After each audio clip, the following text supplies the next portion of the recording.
درانه کتونکو السلام علیکم.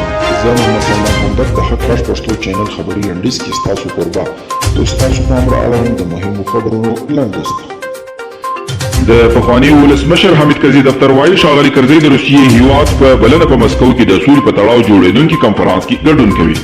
یاد کنفرانس د مارچ میاشتې په 18 نیټه په مسکو کې د چین، روسیې، امریکا او د یو شمېر نورو هیوادونو د استازو په حضور کې جوړیږي. نورستان کې روغتیايي ستونزو له کبله ناروغان وایي که دولت درملنه نشي پوره کولی روغتون تړو. د نورستان یو شمېر اوسېدونکي وایي په دې ولایت کې د روغتیا په برخه کې یو شمېر ستونزې شته چې دوی ورسره لاس او ګرېوان دي. د هېواد د بهرنیو چارو وزارت د ملګرو ملتونو د امنیت شورا له هغې اعلامیې هرکلی کړې چې هغه بریدونه په کلکو ټکو غندلي وو او د عاملینو د محکمې غوښتنه یې کړې وه چې په پایله کې خبریالان، مدني فعالان، علما، قاضیان او نور ملکي وګړي وژل شوي دي. او اعتراض کوونکي معلولین وایي که مو غوښتنې ونه منل شي د نه خوړلو احتساب کوو.